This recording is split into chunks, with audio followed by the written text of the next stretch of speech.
श्री सुखदेव जी कहते हैं, परीक्षित, शिशुपाल, साल्व और पौंड्रुक के मारे जाने पर उनकी मित्रता का ऋण चुकाने के लिए मूर्ख दंतवक्त्र अकेला ही पैदल युद्ध भूमि में आ धमका। वह क्रोध के मारे आग बबूला हो रहा था।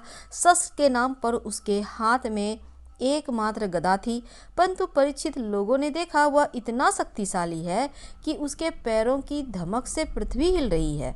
भगवान श्री कृष्ण ने जब उसे इस प्रकार आते देखा तो झटपट हाथ में गदा लेकर वे रथ से कूद पड़े। फिर जैसे समुद्र के तट की भूमि उसके ज्वार भाटे को आगे बढ़ने से रोक देती है, वैसे उन्होंने उसे रोक दिया। घमंड के नशे में चूर करूप नरेश दंतवक्त ने गदा तानकर भगवान श्री कृष्ण ने कहा, बड़े सौभाग्य और आनंद की बात है कि आज तुम मेरी आंखों के सामने पड़ गए। कृष्ण, तुम मेरे मामा के लड़के हो, इसीलिए तुम्हें मारना तो नहीं चाहिए, परंतु एक तो तुमने मेरे मित्रों को मार डाला और दूसरे मुझे भी मारना चाहते हो, इसलिए मतिमंद, आज मैं तुम्हें अपनी वज्र कर्कश गदा से चूर चूर कर डालूंगा। मूर्ख, वैसे तो तुम मेरे संबंधी हो, फिर भी हो शत्रु ही, जैसे अपने ही शरीर में रहने वाला कोई रोग हो। मैं अपने मित्रों से बड़ा प्रेम करता हूँ, उनका मुझ पर ऋण है। अब तुम्हें मार कर ही मैं उनके ऋण से उत्तीर्ण हो सकता हूँ। जैसे महावत अंकुश से हाथी को घायल करता है, वैसे ही दंतव ने अपनी कड़वी बातों से श्री कृष्ण को चोट पहुंचाने का प्रयास किया और फिर उनके सिर पर बड़े वेग से गदा मारकर सिंह के समान गरज उठा। रणभूमि में गदा की चोट खाकर भी भगवान श्री कृष्ण टस से मस न हुए। उन्होंने अपनी बहुत बड़ी कौमोद की गदा संभाल कर उससे दंतवक्त के वक्षस्थल पर प्रहार किया। गदा की चोट से दंतवक्त का कलेजा फट गया, मुंह से खून उगलने लगा और उसके बाल बिखर गए, भुजाएं और पैर फैल गए। निदान निष्प्राण होकर वह धरती पर गिर पड़ा। परीक्षित, जैसा कि शिशुपाल की मृत्यु के समय हुआ था, सब प्राणियों के सामने ही दंतवक्त के मृत शरीर से एक अत्यंत सूक्ष्म ज्योति निकली और वह बड़ी विचित्र रीति से भगवान श्री कृष्ण में समा गई। दंतवक्त के भाई का नाम था विदुरथ। वह अपने भाई की मृत्यु से अत्यंत शोकाकुल हो गया। अब वह क्रोध के मारे लंबी लंबी सांस लेता हुआ हाथ में ढाल तलवार लेकर भगवान श्री कृष्ण को मार डालने की इच्छा से आया।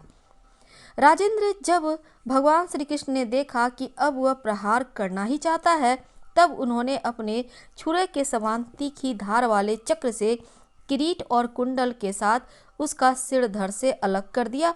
इस प्रकार भगवान श्री कृष्ण ने साल्व, उसके विमान, सौभ, दंत और विदुर को, जिन्हें मारने दूसरों के लिए अशक्य था, मारकर द्वारकापुरी में प्रवेश किया। उस समय देवता और मनुष्य उनकी स्तुति कर रहे थे। बड़े बड़े ऋषि मुनि, सिद्ध, गंधर्व, विद्याधर और वासुकी आदि महानाग, अप्सराएं, पितर, यक्ष, किन्नर और चारण उनके ऊपर पुष्पों की वर्षा करते हुए उनकी विजय के गीत गा रहे थे।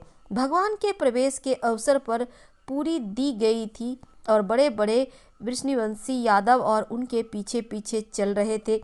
योगेश्वर एवं जगदीश्वर भगवान श्री कृष्ण इसी प्रकार अनेकों खेल खेलते रहते हैं। जो पशुओं के समान अविवेकी है, वे उन्हें कभी हारते भी देखते हैं, परंतु वास्तव में तो वे सदा सर्वदा विजयी होते हैं।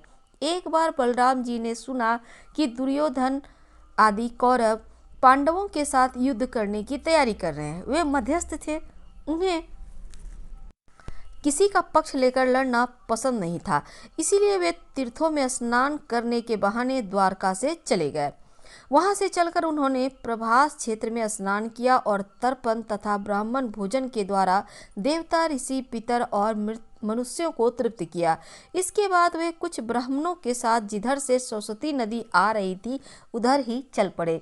वे क्रमशः पृथुदक, बिंदुसर, त्रितकूप, सुदर्शन तीर्थ, विशाल तीर्थ, तीर्थ चक्र तीर्थ और पूर्ववाहिनी सरस्वती आदि तीर्थ गए। परीक्षित, तदंतर यमुना तट और गंगा तट के प्रधान प्रधान तीर्थ होते हुए नैमिषारण्य क्षेत्र में आ गए। उन दिनों नैमिषारण्य क्षेत्र में बड़े बड़े ऋषि सत्संग रूप महान सत्र कर रहे थे। दीर्घ काल तक सत्संग का नियम लेकर बैठे हुए ऋषियों ने बलराम जी को आया देख अपने अपने आसनों से उठकर उनका स्वागत सत्कार किया और यथा योग्य प्रणाम आशीर्वाद करके उनकी पूजा की। वे अपने साथियों के साथ आसन ग्रहण करके बैठ गए और उनकी पूजा अर्चना हो चुकी। तब उन्होंने देखा कि भगवान व्यास के शिष्य रोमहर्षण व्यास गद्दी पर बैठे हुए हैं। बलराम जी ने देखा कि रोमहर्षण जी सूत जाति में उत्पन्न होने पर भी उन श्रेष्ठ ब्राह्मणों से ऊंचे आसन पर बैठे हुए हैं और उनके आने पर ना तो उठकर स्वागत करते हैं, ना हाथ जोड़कर प्रणाम ही करते हैं। इस पर बलराम जी को क्रोध आ गया। वे कहने लगे कि यह रोमहर्षण प्रतिलोम जाति का होने पर भी इस श्रेष्ठ ब्राह्मणों से तथा धर्म के रक्षक हम लोगों से ऊपर बैठा हुआ है, इसलिए यह मृत्युदंड का पात्र है। भगवान वासुदेव का शिष्य होकर इसने इतिहास, पुराण, धर्मशास्त्र आदि बहुत से शास्त्रों का अध्ययन भी किया है, परंतु अभी इसका अपने मन पर संयम नहीं है। यह विनयी नहीं है, उद्दंड है। इस अजितात्मा ने झूठ मूठ अपने को बहुत बड़ा पंडित मान रखा है। जैसे नट की सारी चेष्टाएं अभिनय मात्र होती हैं, वैसे ही उनका सारा अध्ययन स्वांग के लिए है। इससे ना इनका लाभ है न किसी दूसरे का। जो लोग धर्म का चिन्ह धारण करते हैं परंतु धर्म का पालन नहीं करते, वे अधिक पापी होते हैं तथा वे मेरे लिए वध करने योग्य हैं इस जगत में। इसीलिए मैं अवतार धारण मैंने किया है। भगवान बलराम यद्यपि तीर्थ यात्रा के कारण दुष्टों के वध से भी अलग हो गए थे, फिर भी इतना कहकर उन्होंने अपने हाथ में स्थित कुश की नोक से उन पर प्रहार कर दिया और वे तुरंत मर गए। होना भी ऐसा ही था। सूत जी के मरते ही सब ऋषि मुनि हाय हाय करने लगे, सबके चित्त खिन्न हो गए। उन्होंने देवादिदेव भगवान बलराम जी से कहा, प्रभु आपने यह बहुत बड़ा अधर्म किया। यदुवंश शिरोमणि सूत जी को हम लोगों ने ही ब्रह्मणोचित आसन पर बिठाया था और जब तक हमारा यह सत्र समाप्त ना हो तब तक के लिए उन्हें शारीरिक कष्ट से रहित आयु भी दे दी थी। आपने अनजान में यह ऐसा कर दिया काम जो ब्रह्म हत्या के समान है। हम लोग यह मानते हैं कि आप योगेश्वर हैं, वेद भी आप पर शासन नहीं कर सकता, फिर भी आपसे प्रार्थना है कि आपका अवतार लोगों को पवित्र करने के लिए हुआ है। यदि आप किसी की प्रेरणा के बिना स्वयं अपनी इच्छा से ही इस ब्रह्म हत्या का प्रायश्चित कर लेंगे तो इससे लोगों को बहुत शिक्षा मिलेगी। भगवान बलराम ने कहा, मैं लोगों को शिक्षा देने के लिए, लोगों पर अनुग्रह करने के लिए इस ब्रह्म हत्या का प्रायश्चित अवश्य करूंगा। अतः इसके लिए प्रथम श्रेणी का जो प्रायश्चित हो आप लोग उसी का विधान कीजिए। आप लोग इस सूत को लंबी आयु, बल, इंद्रिय शक्ति आदि जो कुछ भी देना चाहते हो मुझे बतला दीजिए, मैं अपने योग बल से सब कुछ संपन्न किए देता हूँ। ऋषियों ने कहा, बलराम जी आप ऐसा कोई उपाय कीजिए जिससे आपका शस्त्र पराक्रम और इनकी मृत्यु भी व्यर्थ ना हो और हम लोगों ने इन्हें जो वरदान दिया था वह भी सत्य हो जाए। भगवान बलराम ने कहा, ऋषियों वेदों का ऐसा कहना है कि आत्मा ही पुत्र के रूप में उत्पन्न होता है, इसीलिए रोमहर्षण के स्थान पर उनका पुत्र आप लोगों को पुराणों की कथा सुनाएगा। उसे मैं अपनी शक्ति से दीर्घायु, इंद्रिय शक्ति और बल दिए देता हूँ। ऋषियों इसके अतिरिक्त आप लोग और जो कुछ भी चाहते हो मुझसे कहिए, मैं आप लोगों की इच्छा पूर्ण करूँगा।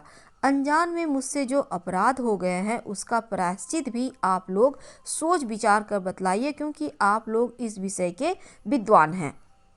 ऋषियों ने कहा, बलराम जी इलो का पुत्र बलवल नाम का एक भयंकर दानव है। वह प्रत्येक पर्व पर यहाँ पहुँचता है और हमारे इस सत्र को दूषित कर देता है। यदुनंदन वह यहाँ आकर पीव, खून, विष्ठा, मूत्र, शराब और मांस की वर्षा करने लगता है आप उस पापी को मार डालिए, हम लोगों की यह बहुत बड़ी सेवा होगी। इसके बाद आप एकाग्र चित्त से तीर्थों में स्नान करते हुए 12 महीनों तक भारतवर्ष की परिक्रमा करते हुए विचरण कीजिए, इससे आपकी शुद्धि हो जाएगी। तो हम आपसे विदा लेते हैं। अध्याय 12 यहाँ समाप्त होता है और धन्यवाद। हम फिर मिलेंगे अगले अध्याय में।